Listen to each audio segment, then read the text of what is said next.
أشهد أن لا إله إلا الله.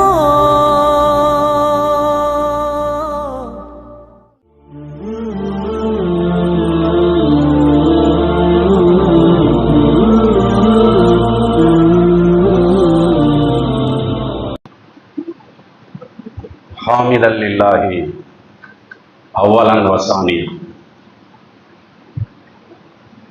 رضيت بالله ربا وبالإسلام دينا وبمحمد نبيا ورسولا.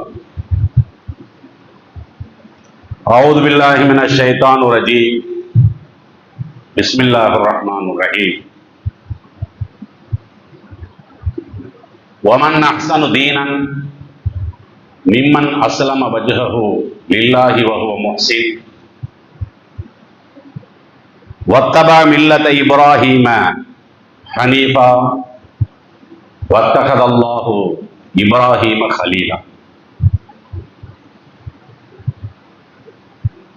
அன்பினிய இஸ்லாமிய சொந்தங்களே, தாய்மார்களே, சகோதர சகோதரிகளே,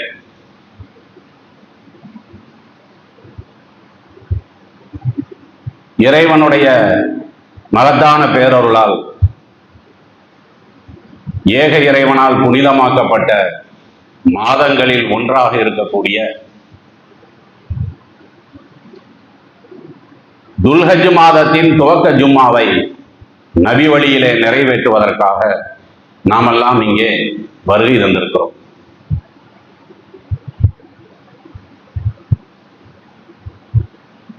இந்த மாதத்தின் சிறப்பிற்கு நபி இப்ராஹிம் அலைஹிஸ்ஸலாத்து வஸ்ஸலாம் அவர்களுடைய வாழ்க்கை வரலாறு மையமாக இருக்கிற காரணத்தினாலும், நபி இப்ராஹிம் அலைஹிஸ்ஸலாத்து வஸ்ஸலாம் அவர்களுடைய வாழ்க்கையிலிருந்து பெற வேண்டிய படிப்பினைகளை முஸ்லிம் சமுதாயத்தவர்கள் பெறாத காரணத்தினாலும், அவர்களுடைய வாழ்க்கையில் சில பகுதிகளை, ஏனைய நபிமார்களுடைய வாழ்க்கையிலே சில பகுதிகளை அறிவுரையாக எடுத்து சொல்லி படிப்பினை பெறுவதுதான் இந்த ஜும்மா உரையினுடைய நோக்கமாக இருக்கிறது. ஏக இறைவனால் அனுப்பப்பட்ட இறை தூதர்களில் நபி இப்ராஹிம் அலைஹிஸ்ஸலாத்து வஸ்ஸலாம் அவர்கள் ஒருவராக இருந்தாலும், இறைவனால் அனுப்பப்பட்ட எல்லா தூதர்களிலுமே முன்னணி வகிக்கும் தூதராக, இறைவனால் அதிகம் மெச்சப்படுகின்ற தூதராக நபி இப்ராஹிம் அலைஹிஸ்ஸலாத்து வஸ்ஸலாம் அவர்கள் இருக்கிறார்கள். எல்லா நபிமார்களும் சிறந்தவர்கள் தான், அதில் எந்த விதமான சந்தேகமும் இல்லை. மூசா அலைஹிஸ்ஸலாத்து வஸ்ஸலாம் அவர்கள் அல்லாஹ்வோடு பேசி இருக்கிறார்கள் என்று அவருடைய சிறப்பை சொன்னால், ஈசா அலைஹிஸ்ஸலாத்து வஸ்ஸலாம் அவர்கள் தந்தை இல்லாமல் பிறந்திருக்கிறார் என்ற சிறப்பை சொல்ல முடியும். நபி தாவூத் அலைஹிஸ்ஸலாத்து வஸ்ஸலாம் அவர்கள் பலவிதமான அதிகாரத்தை இறைவனிடத்திலே பெற்றிருக்கிறார் என்று அவருடைய சிறப்பை சொன்னால், நபி யூசுப் அலைஹிஸ்ஸலாத்து வஸ்ஸலாம் அவர்கள் யாரும் பெறாத அழகை அவர் அடைந்திருந்தார் என்ற ஒரு சிறப்பை எடுத்து சொல்லலாம். தில்கர் ருசுலு ஃபல்லல்னா பஅதுஹும் அலா பஅத். ஒவ்வொரு இறை தூதருக்கும் சிறப்புகளை நாம் வழங்கி இருக்கிறோம். சில சிறப்புகள் என்னன்னா மேல தெரியும், சில சிறப்புகள் கீழே தெரியும். ஆக எல்லாமே சிறப்பு தான் அப்படின்னு சொல்லி அல்லாஹ் ஜல்ல ஷானஹு தஆலாவே தன்னுடைய திருமறை குர்ஆன்ல என்ன செய்யறோம் சொல்லி காட்டுகிறான். அந்த வரிசையில் தான் நபி இப்ராஹிம் அலைஹிஸ்ஸலாத்து வஸ்ஸலாம் அவர்களுடைய மேன்மையை அல்லாஹ் ஜல்ல ஷானஹு தஆலா முதன்மையாக குறிப்பிடுகிறான். அதனால்தான் திருமறை குர்ஆனுடைய 16வது அத்தியாயத்தினுடைய 123வது வசனம், சும்மா ஔஹைனா இலைக்க, நபியே நாம் உமக்கு வஹி அறிவிக்கிறோம், இத்தபி மில்லத்த இப்ராஹிம ஹனீஃபா, சகிப்புத்தன்மை மிகுந்த இப்ராஹிம் அலைஹிஸ்ஸலாத்து வஸ்ஸலாம் அவர்களை நீ பின்பற்ற வேண்டும் என்று அல்லாஹ் ஜல்ல ஷானஹு தஆலா நபிகள் நாயகத்துக்கு வந்து பிரத்யேகமான ஒரு சட்டமாக என்ன செய்யறான், இந்த வசனத்தை வந்து சொல்லி காட்டுகிறான். நபிகள் நாயகம் ஸல்லல்லாஹு அலைஹி வஸல்லம் அவர்களை பின்பற்றினால்தான் மறுமையிலே வெற்றி கிடைக்கும், அதுல சந்தேகமே இல்லை. நபிகளாருடைய வழியை புறக்கணிப்பவன் நிச்சயமாக மறுமை நாளிலே நஷ்டத்தை சந்திப்பான், அதிலும் சந்தேகமே இல்லை. ஆனால் அந்த நபிகள் நாயகம் ஸல்லல்லாஹு அலைஹி வஸல்லம் அவர்கள் யாரை பின்பற்றணும்? ஒன்ன உன்னுடைய உம்மத்துமார்கள் பின்பற்றுவாங்க, நீ யாரை பின்பற்றணும்? இத்தபி மில்லத்தை இப்ராஹிம் ஹனீஃபாங்கறான். சகிப்புத்தன்மை வாய்ந்த அந்த இப்ராஹிம் நபியினுடைய மில்லத்தை நீ பின்பற்ற வேண்டும், அது உன் மேல கடமைங்கிறான். அப்ப எந்த அளவிற்கு நபி இப்ராஹிம் அலைஹிஸ்ஸலாத்து வஸ்ஸலாம் அவர்கள் இறை தூதர்களில் முதன்மை தூதராக, சிறப்புகளில் முதன்மை தூதராக விளங்குகிறார், இதை விட சான்றே தேவையில்லை. அதனாலதான் நபிகள் நாயகம் ஸல்லல்லாஹு அலைஹி வஸல்லம் அவர்களிடத்திலே ஒரு மனிதர் வருகை தந்து யா ஹைரல் பரியாங்கிறார். அதுக்கு என்ன அர்த்தம்? மனிதரில் சிறந்தவரே அப்படின்னு சொல்றார் நபிகள் நாயகத்தை. உண்மையில் நபிகள் நாயகம் அவர்கள் மனிதர்களில் சிறந்தவர் தானே, உம்மத்திலேயே மேலானவர் தானே, அது உண்மைதான். ஆனா நபிகள் நாயகம் அவர்கள் என்ன பார்க்கிறாங்கன்னா, உன்னில் நான் சிறந்தவன், அதை நான் ஏத்துக்குவேன். இந்த உம்மத்தில் நான் மேலானவன், அதை நான் ஏத்துக்குவேன். ஆனா மனிதர்களிலேயே நான் தான் சிறந்தவன் சொல்லார். ஏன்னா என்னையும் அல்லாஹ் வந்து ஒரு ஆளை பின்பற்ற சொல்லியிருக்கானா இல்லையா?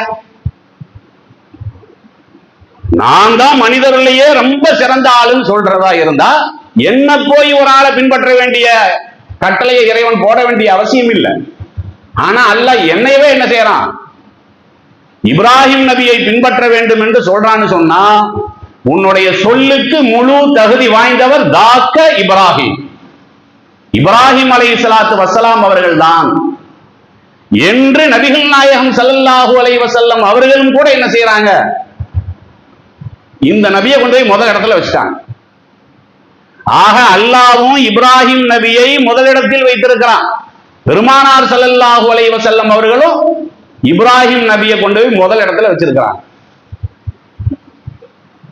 இன்னொரு தடவை சொல்றாங்க, மன் கால அன ஹைருன் யூனுஸ் இப்னு மத்தா, மத்தாவினுடைய மகனாக இருக்கின்ற யூனுஸ் நபியை விட நான் சிறந்தவன் என்று யாராவது சொன்னால் பக்கத்து கதவ, அவன் பொய் சொல்கிறான். பெருமானார் ஸல்லல்லாஹு அலைஹி வஸல்லம் அவங்க சொல்றாங்க.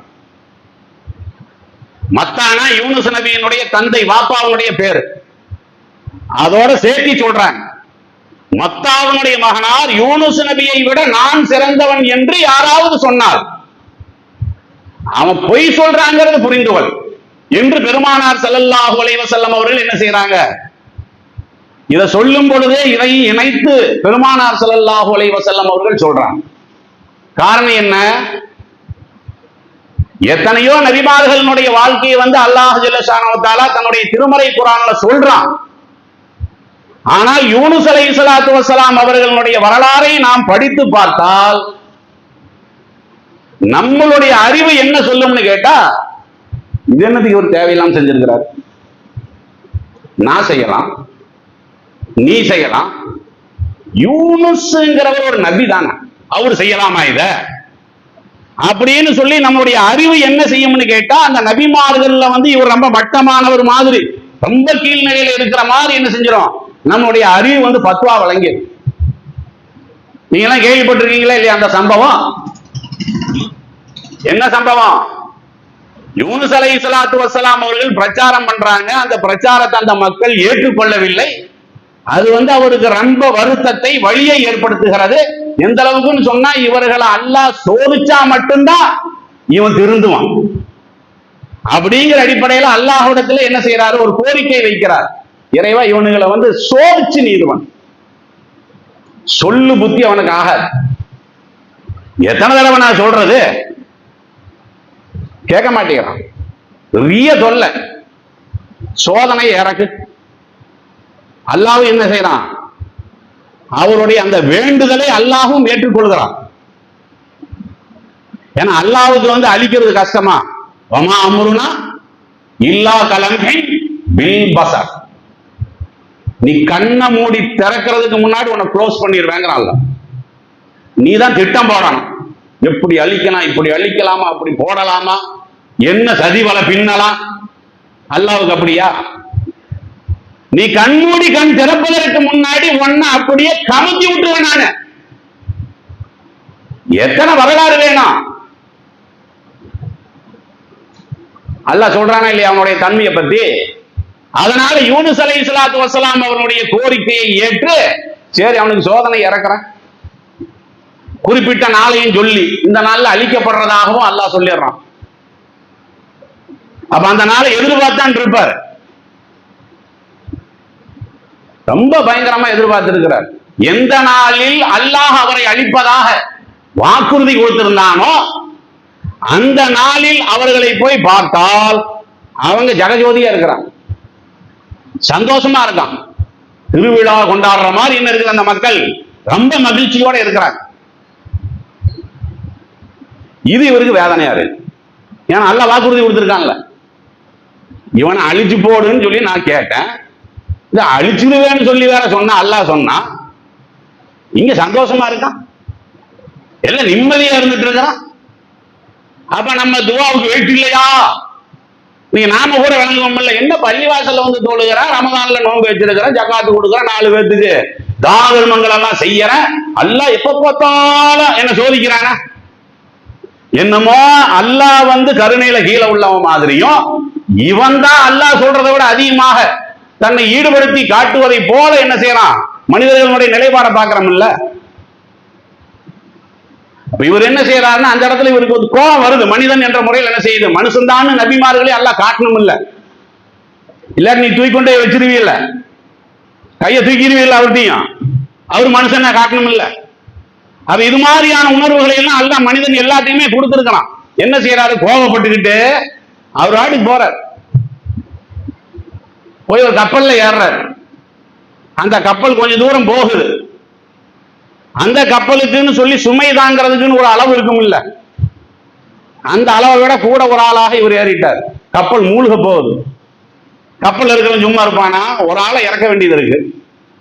யாரை இறக்குறது? சீட்டு குலுக்கி போட்டு, ஏன்னா முஸ்தபாவை இறக்கு, இப்ராஹிமை இறக்குன்னா சண்டைக்கு வருவான். எவன் பேர் வருதோ அவர்களை இறக்கிற வேண்டியதான். அதான் கடல் நடுவுல போயிட்டு இருக்குது. குலுக்கி போட்டா இவர் பேரு தான் வருது. எல்லாம் தூக்கி என்ன செய்யறாங்க, கடலுக்குள்ள போட்டுறாங்க. நீ கேள்விப்பட்டிருக்கீங்கல்ல, யூனுஸ் நபி 40 நாள் மீன் வயிற்றில் இருந்தாருன்னு. ஏன் இருந்தாரு? சுத்தி பார்க்கற கால விட்டான், மீன் வயிற்றுக்குள்ள என்ன இருக்குன்னு போய் பாட்டுவானா விட்டான். இது அவருக்கு கொடுத்த ஒரு தண்டனை, அல்லாஹ் அவருக்கு கொடுத்த ஒரு தண்டனை. ஏன்னா அவர் இப்படி சிந்திக்க கூடாது. அல்லாஹ் என்ன சொன்னா, வாக்குறுதி கொடுத்தா அல்லாஹ் நிறைவேற்றுவான், சந்தேகமே இல்லை. ஆனா நான் உங்ககிட்ட எப்படி நிறைவேற்றுவேன்னு உங்ககிட்ட சொல்லி இருந்தேன். அவனுக்கு நான் சோதனை இறக்குவேன். எப்ப இறக்குவேன்? சோதனை இறக்குறதுக்கு முன்னாடி இது ஏற்படும். சோதனை ஏற்படுறதுக்கு முன்னாடி இந்த அடையாளம் வரும் அப்படின்னு அடையாளத்தையும் அல்லாஹ் சொல்றான். ஏன் சொல்றான்? சில நேரம் அதை வந்து அந்த அடையாளத்தை பார்த்து மக்கள் திருந்திடுவாங்கல்ல, அதுக்காக வேண்டிதான் அல்லாஹ் அடையாளத்தை சொல்றான். அந்த அடையாளத்தை பார்த்து தான் அந்த மக்கள் என்ன செய்யறாங்க, திருந்துறாங்க. அல்லாஹ் கூட குர்ஆன்ல அதை சொல்லியும் காட்டுறான். எப்படி சொல்றான்? லம்மா ஆமனு கஷஃப அன்ஹும் அதாபல் ஹிஸி ஃபில் ஹயாத்தித் துன்யா. அவர்கள் ஈமான் கொண்ட நேரத்தில் இந்த உலகில் அவர்களை தண்டிப்பதாக நான் சொல்லி இருந்தேன், அந்த தண்டனையை நான் நீக்கிட்டேன், அவர்களுக்கு நான் வாழ்வாதாரத்தை கொடுத்துட்டேன் அப்படின்னு அல்லாஹ்வே சொல்றான். அதான் நிகழ்வுகள் ஏற்படுவதை பார்த்து அவங்களுக்கு உணர்வு வருது. என்ன உணர்வு? இதைத்தான யூனுஸ் நபி சொன்னாங்க, அடையாளம் வந்துருச்சு, இனிமேலும் நம்ம திருந்தலன்னா அப்படின்னு சொல்லி என்ன செய்யறாங்க, அந்த மக்கள் திருந்திட்டாங்க. திருந்தினவனை பிடிச்சி அல்லாஹ் எனக்கு ஒரு தண்டிக்க போறான், இது ஒரு பார்க்கணும் இல்ல. பார்க்காம என்ன செய்யறாரு, கோவப்பட்டு போயிடுறாரு. அதுக்கு தான் அல்லாஹ் இவ்வளவு சோதனையை கொடுக்குறான். அந்த மாதிரி மாத்திரம் அல்லாஹ் சொல்லி இத்தஹப முகாலிபன், என் மேல கோவப்பட்டு போறா, பலன்ன அல்லன் நகுதிராலை, அவரை நான் பிடிக்க மாட்டேன்னு நினைச்சிட்டாரா? நீ யாரு மேல கோவப்படுற? உங்க அப்பா மேல கோவப்படுற மாதிரி, அம்மா மேல கோவப்படுற மாதிரி, நண்பன் மேல கோவப்படுற மாதிரி நீ என்னிடத்தில் கோவப்பட்டு நீ எங்கே செல்வாய்? என்னுடைய அருள் அவ்வளவு மகத்தானது. அல்லாஹ் தண்டிப்பான்.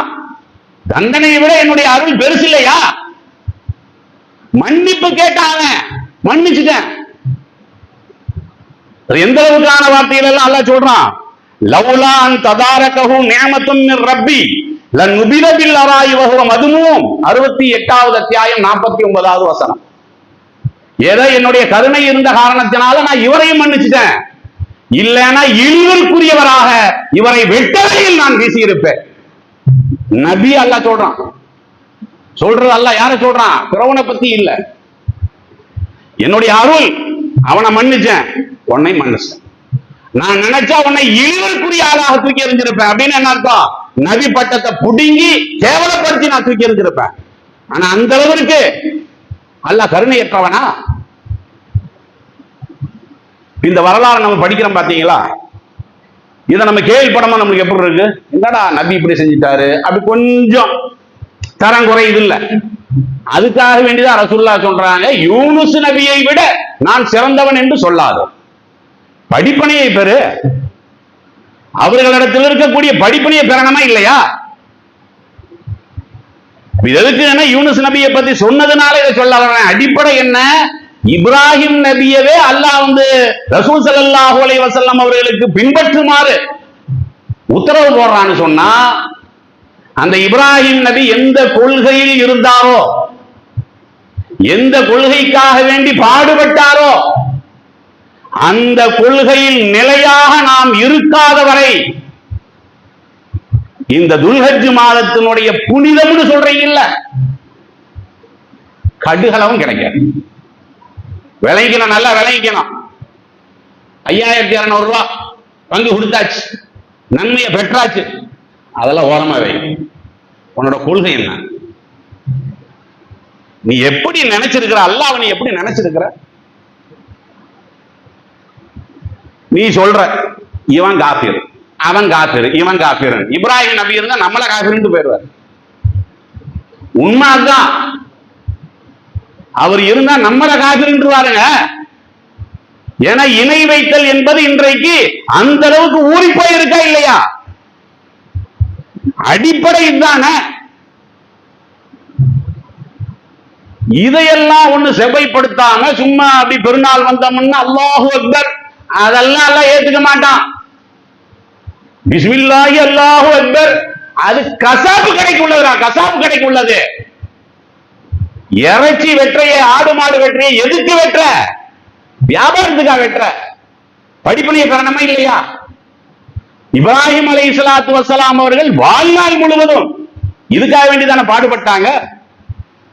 யாபதி, எனது தந்தையே, லிம தஅபுது மாலா யஸ்மஉ வலா யுபசிரு வலா யுக்னி அன்க ஷையா. தந்தையிட்ட சொன்னாரா இல்லையா? எதையும் கேட்காத, எதையும் பார்க்காத, உனக்கு ஒண்ணுமே செய்யாத இத போய் என்னதுக்கு வணங்குற? என்னதுக்கு இந்த வரலாறு? எதுக்கு எதுக்கு இந்த வரலாறு? ஊருக்கு மாநாடு போட்டால் போதுமா? தெருவுக்கு மீட்டிங் வைத்தால் போதுமா?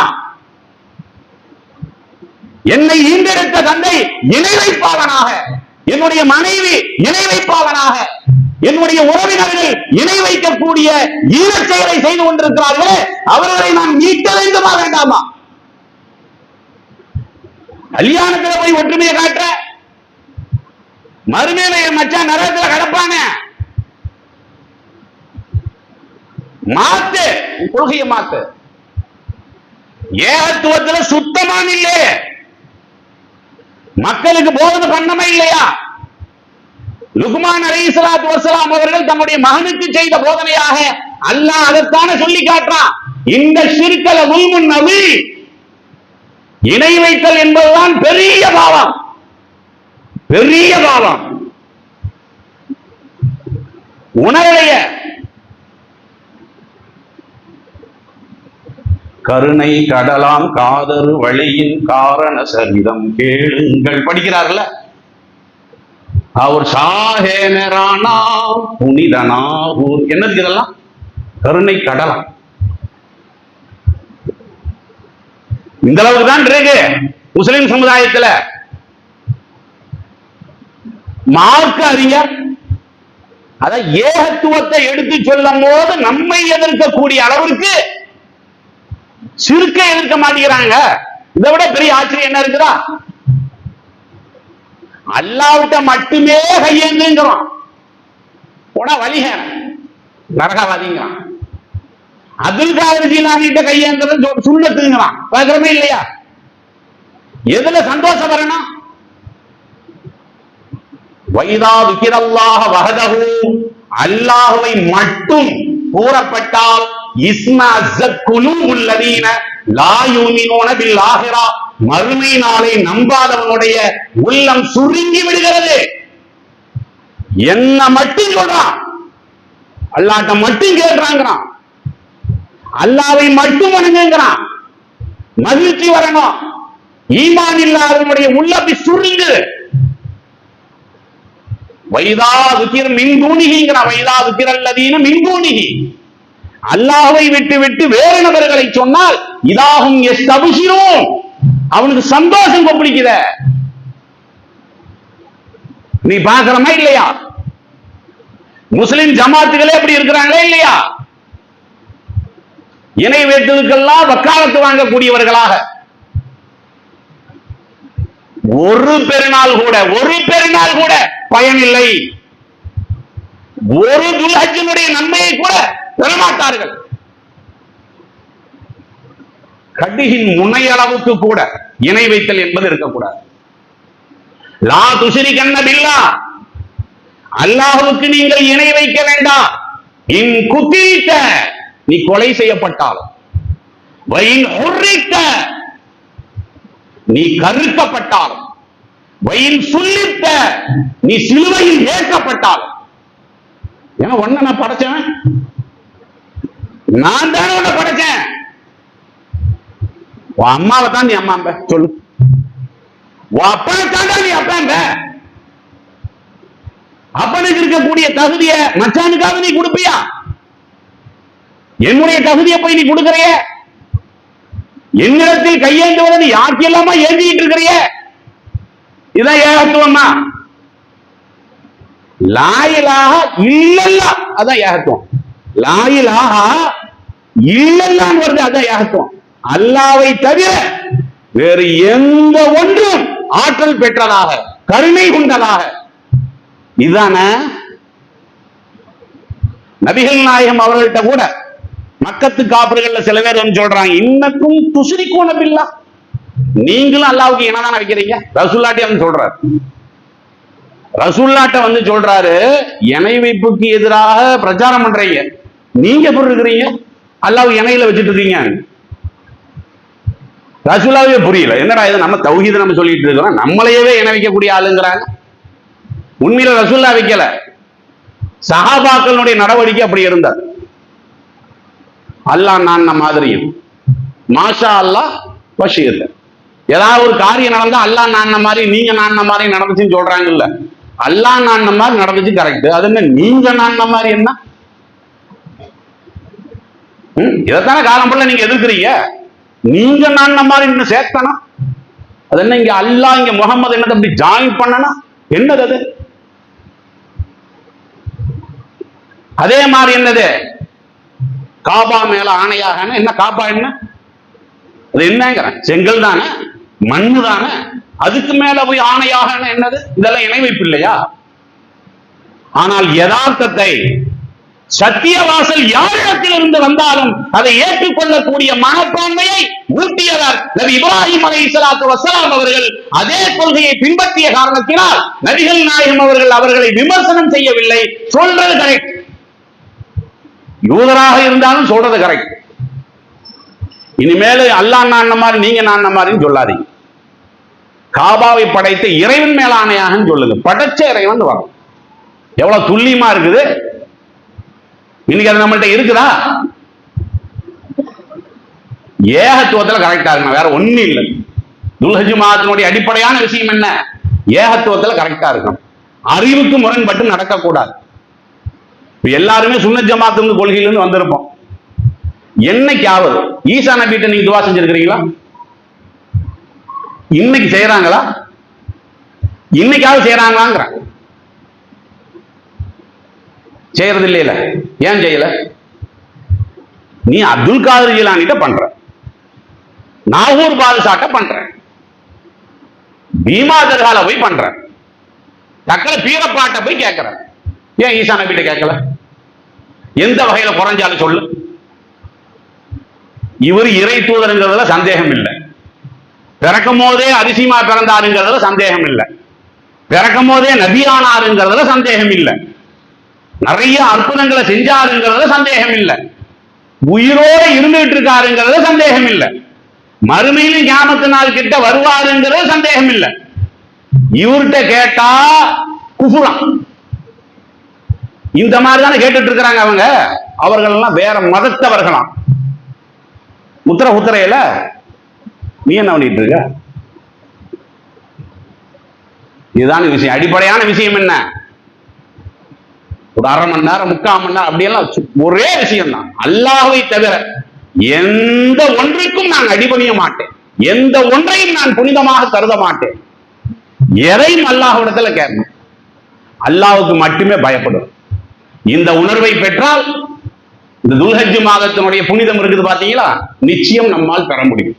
இந்த உணர்வை பெறாமல், இப்ராஹிம் அலைஹிஸ்ஸலாத்து வஸ்ஸலாம் அவர்களுடைய சரித்திரத்தை அறியாமல் மறுமை நாள்ல நம்ம போனோம்னு சொன்னா அபூ லஹப் வரிசையில போய் நம்ம நின்ற வேண்டியதான். அதான் நடக்கும்.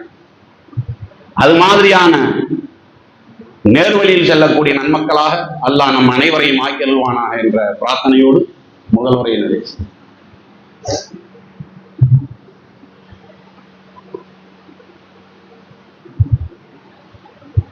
அன்பிலிய இஸ்லாமிய சொந்தங்களே, நான் சிறந்த கொள்கையில் இருக்கிறேனா அப்படின்னு நான் உரசி பார்க்க வேண்டியது இருக்கிறது. நீங்க இருக்கிறீங்களா? நீங்களும் உரசணும். எப்படி உரசறது? இந்த ஜமாத்தினுடைய பைலாடு என்னவெல்லாம் பைலா எழுதி இருக்கிறாங்க, கரெக்டா இருக்கிறோமா? இப்படியா உரசறது? நாம என்னத்தை உரசுறோம்னா இவன் வழிகேடுங்கிறத உரசிட்டு இருக்கோம். இந்த இவன் எல்லாம் வழிகேடன், இவன் எல்லாம் நரகவாதி, இப்படிதான் உரசிட்டு இருக்கோம். உண்மையில் நம்ம எப்படி உரசணும்? அல்லாஹ்வே குர்ஆன்ல 4வது அத்தியாயத்துல 125வது வசனத்துல சொல்றான், வமன் அஹ்ஸனு தீனன், மார்க்கத்தில் அழகானவன் யார்? கேள்வியே கேட்கிறான். மார்க்கத்துல உண்மையில் அழகானவன் யாருன்னு கேட்டா, மிம்மன் அஸ்லம வஜ்ஹஹு லில்லாஹி வ ஹுவ முஹ்ஸின், அழகிய காரியங்களை செய்து அல்லாஹ்வுக்கு கட்டுப்பட்டு வத்தபஅ மில்லத இப்ராஹீம ஹனீஃபா, சகிப்புத்தன்மையுள்ள இப்ராஹிம் நபியை பின்பற்றுகிறாரே அவர்தான் மார்க்கத்தில் சிறந்தவர். இப்ராஹிம் நபியினுடைய சரித்திரத்தை படிங்க, அதை முன்னாடி வைங்க. அவர் என்ன சொன்னார், நான் என்ன சொல்லி இருக்கிறேன், அவருடைய கொள்கை என்ன, என்னுடைய கொள்கை என்ன, கவனமா இருந்து. இப்ராஹிம் நபி ரொம்ப சிறந்தவர். அவர் எவ்வளவு மகத்தான சிறப்பை பெற்றிருந்தாலும் அவரை ஈர்ந்தெடுத்த காரணத்தினால் அவருடைய தந்தையை நான் சுவனத்திற்குள் அனுப்ப முடியுமா? நரகவாதி. முதல் லிஸ்ட் உற்ற தோழர் இப்ராஹிம். இவரை ஈண்டெடுத்தவர் போன நரகத்துக்கு போடா, போ. நபியை பெற்றெடுத்ததுனால நீ செஞ்ச வேலை என்ன? நினைச்ச வேலை தானே. ஆசர் இப்ராஹிம் நபியை ஈண்டுட்டு போட்டான், மறுமையில என்ன நரகம் தானே. நபியை ஈன்றவனுடைய கொள்கையே சரியில்லை என்றால் நரகம் என்று சொன்னார். நாம பரம்பரை முஸ்லிம் அல்ல, அப்படி எல்லாம் மன்னிச்சு அப்படி கற்பனையில் கொள்கையை வளர்த்தி நாசத்துக்குள்ள போயிடாரு. இந்த பிரச்சாரத்தை என்ன செய்யணும்? அழுத்தமாக நம் சமுதாய மக்களுக்கு ஆழமாக எடுத்து சொல்ல வேண்டும். அது மாதிரியான கருத்துக்களை மக்களுக்கு எடுத்து சொல்லி நபி இப்ராஹிம் அலைஹிஸ்ஸலாத்து வஸ்ஸலாம் அவர்களுடைய கொள்கையை வலுவூட்டக்கூடிய நன்மக்களாக மாற முயற்சிப்போமாக என்ற அறிவுரையோடு இந்த ஜும்மா உரையை இத்தோடு நிறைவு செய்கிறோம். வாஹிரு தாவானா அனில் ஹம்துலில்லாஹி ரப்பில் ஆலமீன். இன்னல்லாஹ யஅ்முரு பில் அத்லி வல் இஹ்சான் வ ஈதாஇ தில் குர்பா வ யன்ஹா அனில் ஃபஹ்ஷாஇ வல் முன்கர் வல் பகி யஅலக்கும் லஅல்லக்கும் ததக்கரும். அல்லாஹ் யذ்குருக்கும் வ யஸ்தஜிபு லக்கும் வ லதிக்ருல்லாஹ். அல்லாஹு அக்பர்.